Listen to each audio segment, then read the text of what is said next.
Today I'm here in the municipality of Magé, Rio de Janeiro, and I'm going to tell you about a very interesting fact related to ufology, which we don't know if it's a conspiracy theory or if it's a fact, right? But I'll bring you the details of this story right after the intro. Music.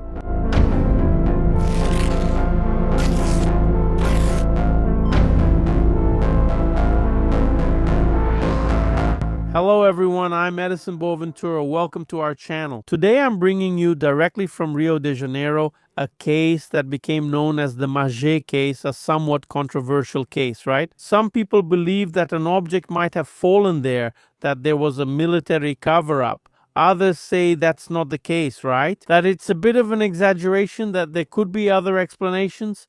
But what actually happened? It was May 2020. On the 11th and 12th, from those 2 days onward, there were further reports of UFO sightings in the region, as well as military helicopters flying over, right? Unusual activity in the area, according to what the residents said, right? Even though all the public offices, the fire department, the city hall, and Imbel itself said that nothing happened, right? That nothing out of the ordinary happened. What was happening at that time, as we know, is that the people, the population, were living through that social isolation, right? Everyone went through that, you know how it was? So the only thing was that people were staying inside their homes, right? There, everything was calm, but suddenly all the peace in that city was shattered. Because of this case, right? Yes, some people said they heard explosions inside Imbel too, right? Imbel is a munitions factory that's there. They said something fell inside there and they heard some explosions sounding like fireworks or even ammunition exploding, but it was something really, really strange. Some ufologists from Rio who were closer nearby ran over there and started doing their investigations, right? Riba Menezes, Arthur Sergio Neto, Cristiano Gonçalves, among others who were there at the location. Now I want to show you a witness account recorded at that time, in May 2020, by Riba Menezes. He interviewed a man, Mr. Marcelo, who talks about a UFO sighting, and he also saw helicopters there in the area. Let's watch this testimony. A reddish one flew over, went that way, and came back. How many times, Mr. Marcelo? About 4 times, give or take. According to him, the light was steady, right? Tell us about the size. What did you notice about the helicopter? The noise from the helicopter caught my attention. I was sleeping. I woke up. Then I went to the front of my house. Then we looked at the sky. I saw the 2 helicopters and this red light in front. The helicopter went straight ahead. This light stopped near a mountain that's here. And it went along the mountain. It went all the way to Dois Irmãos. There's Pedrão here. And it went down toward where the Imbel factory is, where they're saying something supposedly fell. Did it go down toward the woods? Yes. Exactly. It went down toward the woods, then it disappeared, but the helicopter kept going. Following the light? Following the light, then it got busy. How many helicopters were there? 2 helicopters at first. The ones I saw were 2, and then when those 2 left, 2 more left. There were 4 helicopters. Interesting. We can see that there really were helicopters there. There were residents of Magé who filmed these helicopters. I'm going to show some footage from a resident who filmed this green helicopter, right? And right after that, I'll also show another video taken of these helicopters so we can be sure that this really happened. Let's take a look at these 2 videos. This helicopter is circling around here several times, mainly in the mountain area. It's a green helicopter. Where is it?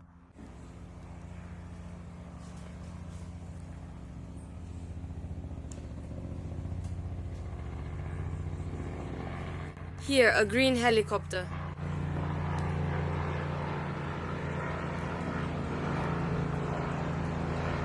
It's circling right below us, just like it did during the night.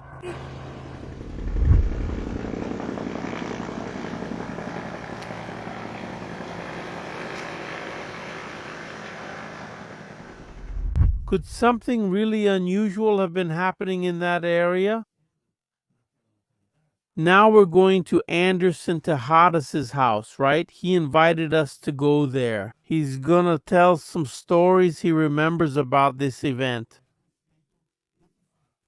He asked us not to identify him, right? Because he doesn't want to be mocked or anything like that, you know? But we're still going to try to convince him maybe to speak up and give his testimony openly. If that's not possible, we'll bring you the whole account, okay? I'll write this down properly so you have this information. And after this statement, we plan to stop by Imbil, right? That's where the Army's ammunition factory is, where this unidentified flying object supposedly fell. So let's watch this interview with Anderson Tejadas.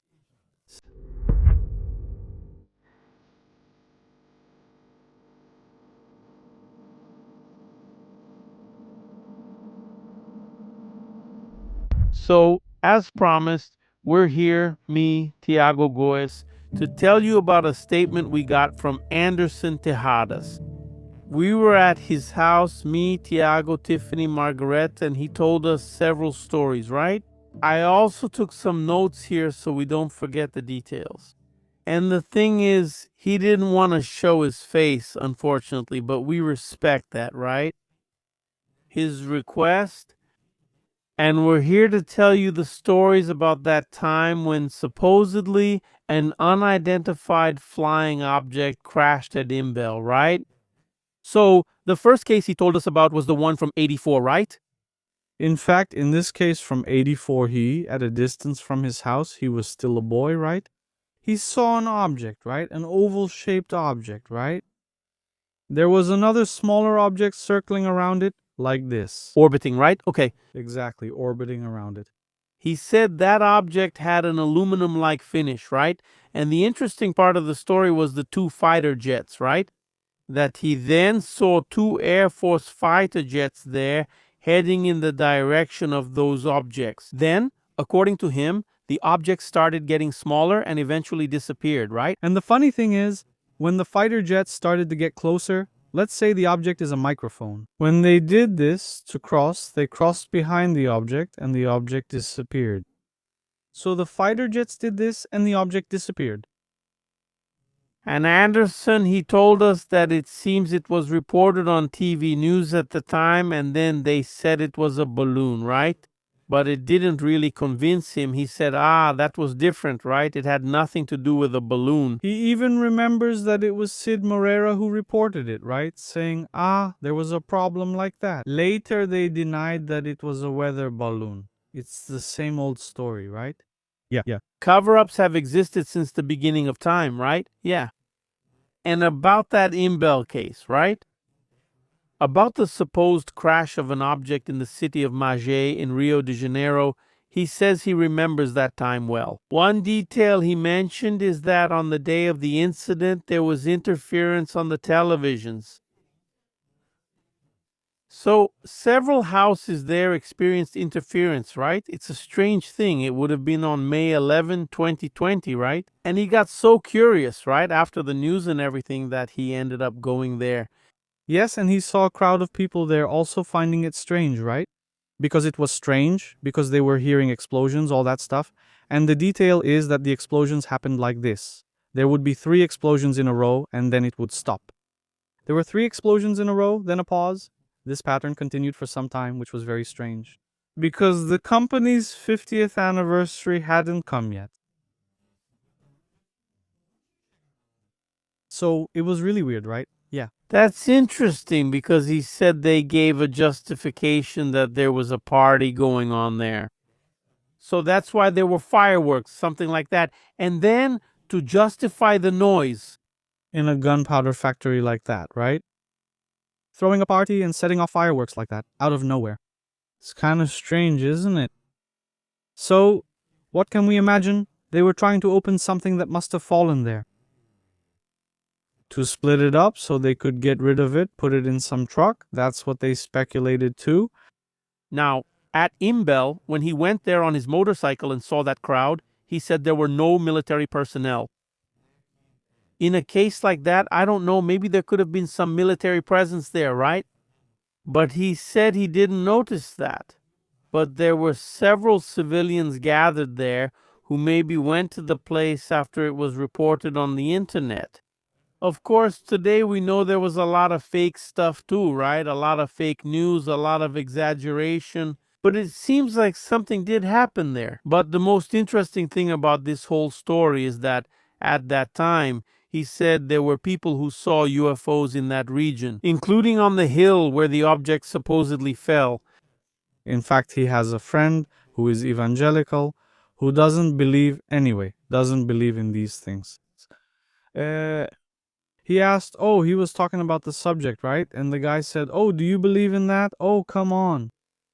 Then he asked this evangelical friend, okay, but did you ever see anything strange? Then the guy looked at him like this and remembered that he, in a certain direction, saw a ball, like a ball of fire, right?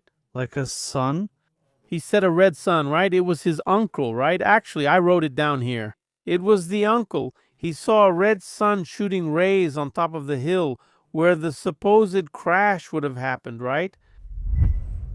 Look, this direction here is the direction where Anderson's uncle saw it above Imbel. There's a really big hill over there, that's where Eibel is, and he saw an unidentified flying object in that area. And there was the thing with the niece, right? Yes, that's correct. It's the friend. What happened? The friend saw it too, and it was giving off rays around it, right? That friend. The uncle saw it too, right? The same thing. And the niece had already seen this, but she saw it along with other lights. And there were 3 lights. 3 lights, so with that, what happens? Where they lived, he tried to triangulate it and it worked. He looked at the map and triangulated it. No, so-and-so lives here, my uncle lives here, my niece lives here, and when he pointed it out, it all led to the same place, And it was on the same day, around the same time. They basically saw the same thing, but each describes it differently, right? So a lot of people heard those truck noises and all, but we don't really know what it was, right? If it was because of this case, right? Or if it was something related to social distancing, because it was during that time, right? 2020. But Anderson Tejada, he told us that in July 2020, he saw a metallic tic-tac shaped object passing by, right? This was late one afternoon, and he said it wasn't very high, right? And this object was really quite different.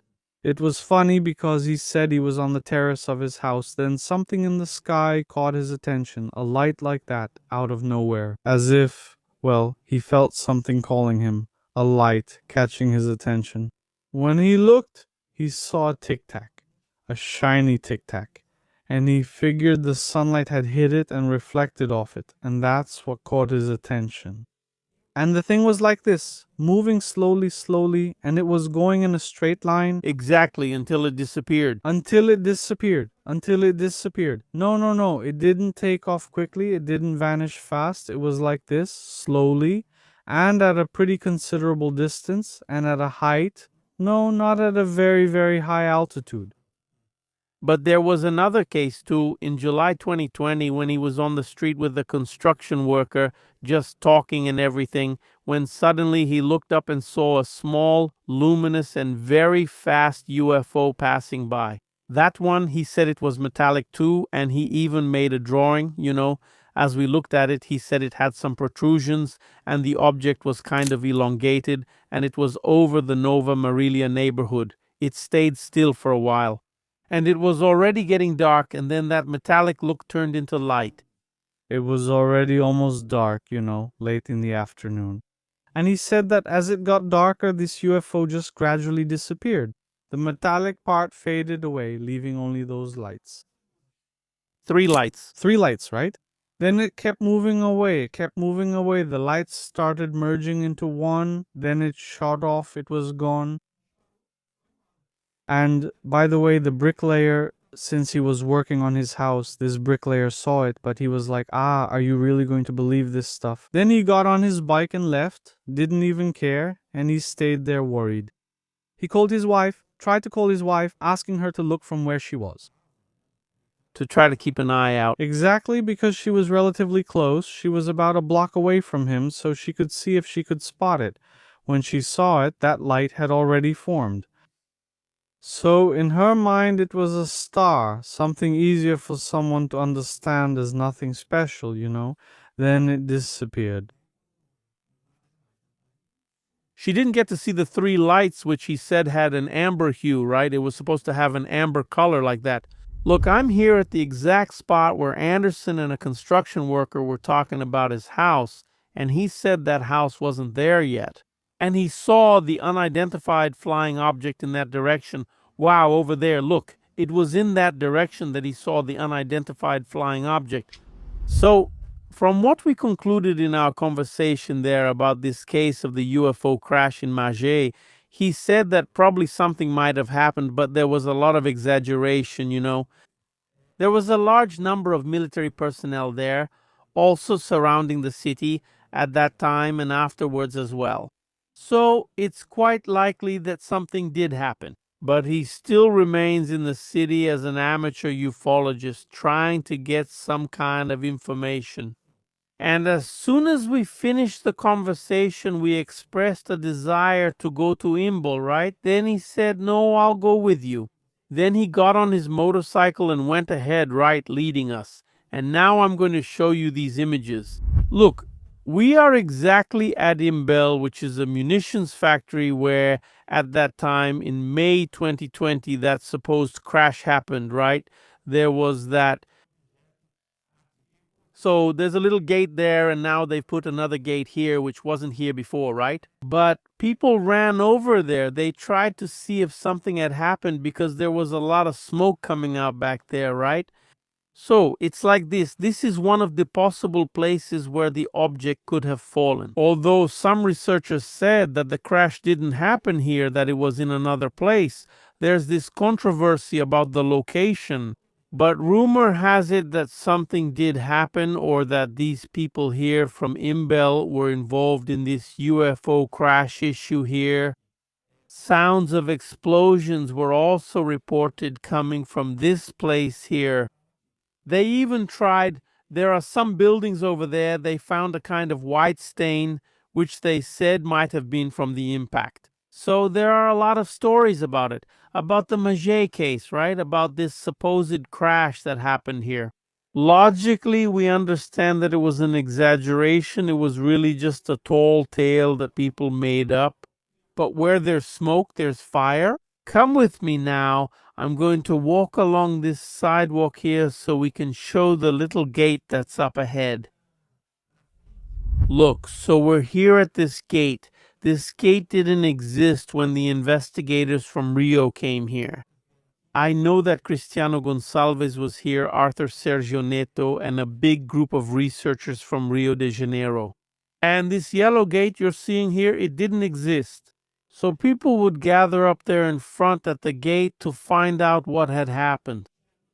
Because after it was on TV, in the local newspapers, this supposed crash here, then people rushed over here because it was over there at Imbel and there was smoke. Behind that hill back there, there was some white smoke rising, and there was also the sound of fireworks explosions. People talked a lot about that around here at the time.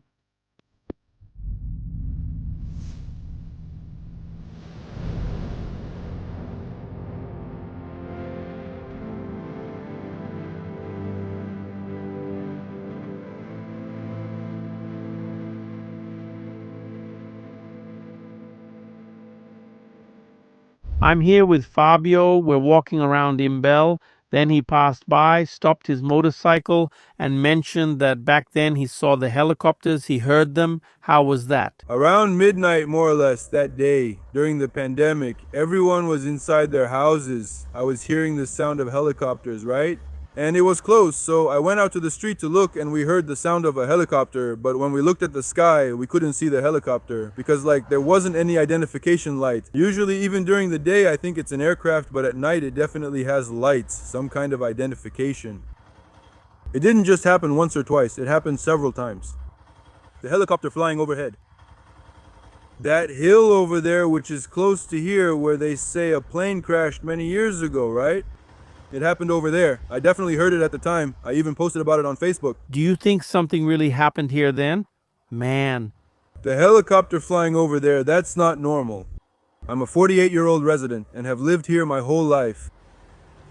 At that time, the helicopter was flying over there several times. And no, that's not normal. Something happened.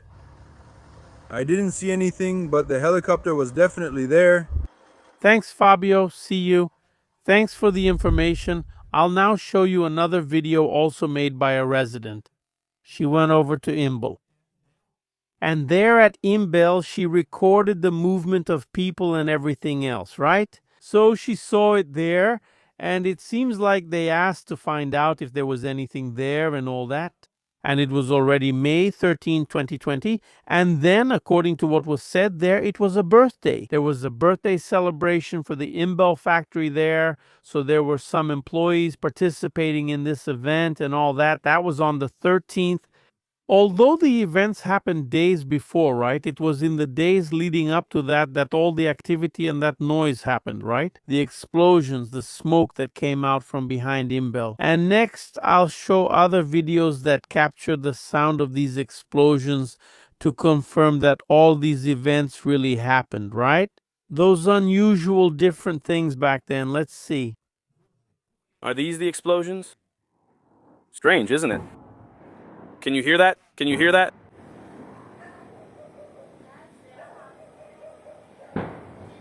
Can you hear the explosions?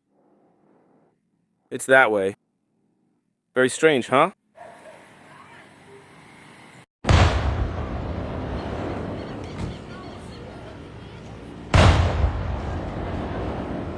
I lost the ET and he died, or he's dead. Damn, they moved the ET.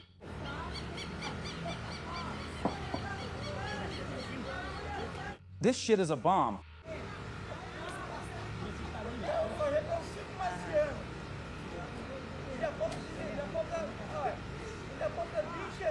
Damn, did it stop? That's it. To wrap up this video, I'm going to play for you a statement that Cristiano Gonçalves, a ufologist from Rio, gave us. Now, recently he recorded a short video making some brief comments about the Magé case. Let's take a look. Greetings, friends. Greetings to the friends of Edison Boventura's channel. Well, Edison, to answer your question, the Magé case, regardless of how long it stays there sitting in a drawer, is an emblematic case, and without a doubt it happened. We did that on-site investigation at the time of the event in 2020, and I mean everything that we found out, right? I have the entire report. I have all the recorded testimonies. I did several shows on my channel showing, people's testimonies. And all the expeditions we did, which were more than one, I think I did about 3 or 4 site visits there in Magé. So all the material we gathered, all the evidence, it speaks for itself, okay? Yes, we did have a case of a ufological nature, okay? And it was a major case. It involved both national and international military personnel. We had an object that fell. We don't know what fell, right? We can only guess. But we did have the fall of an object. Actually, our research led us to 2 crash sites, okay? One in the dense forest behind Imbel, and another in the forest area of Guapimirim, heading toward Guapiaçu, right in the middle there. So we either had 2 crashes of 2 different objects or 2 crashes of parts of the same object. We can't say for sure whether it was one situation or the other, but we have evidence that shows the search, right? From material made by the military themselves at these 2 locations, okay? We had many factors that corroborate this whole situation. Closure of airspace, even though it was during the pandemic at the time. But we had a blockade in that area where absolutely nothing else could pass except for military aircraft. And we had these aircraft entering the area. They were widely publicized, both by us, filmed by us, and filmed by the witnesses, right? Many Army helicopters, those black ones. Anyway, we had a lot of evidence that really shows the case actually happened. And that, again, regardless of how long it takes or how long the case stays on hold, we keep investigating, okay? I never stopped. But we really depend on testimonies. We depend on people speaking up. There are people on our radar who might get in touch, people connected to the Army, not necessarily military personnel, but people connected to the Army, connected to Imbel. We also have military personnel who most likely don't feel safe to talk yet, but probably in the near future we'll have statements from military personnel, okay? I'm sure a lot of things related to the Magé case will still come up, right? We have as an example the Virginia case, which took so many years, and now, 20-something years later, a lot of things are coming to light now, right? 20-something years. Imagine the Magé case, which is only 6 years old, right? A lot of things will come to light. We are here on standby. If you're in the military or you're someone who has something to share, you can get in touch. We guarantee complete confidentiality for our witnesses. What matters to us is bringing the truth to the public, a truth that everyone has the right to know. And in the future, I also intend to write a book. A lot of people ask me about it. I intend to write a book about the Magé case, but I still depend on a lot of things. I want to make it more substantial, you know? Gather a lot of material, get the testimony of those witnesses who still don't feel safe to talk, but who will eventually speak out. And then we'll have some really great material to bring out in book form to finally clarify once and for all this major case in Brazilian ufology. So that's it. Thanks, Edison. Guys, friends from Edison's channel, subscribe to our channel too, which is Cristiano Gonçalves, Contato OVNI Ufologia. It will be a great pleasure to have all of you. And that's it. A big hug. See you next time. So that's what I had for you today, right? About this case, the Magé case. I believe this case is still going to give us a lot to talk about, right? Where there's smoke, there's fire, and in the Magé case, there was a lot of smoke, noise, explosions, helicopters, cover-ups, UFOs in the sky. So wherever there's a little bit of each of these things, there's an X-file. So that's it. If you liked the video, click the like button, leave your comments, and see you in the next video, podcast, or live stream with Edison Boaventura.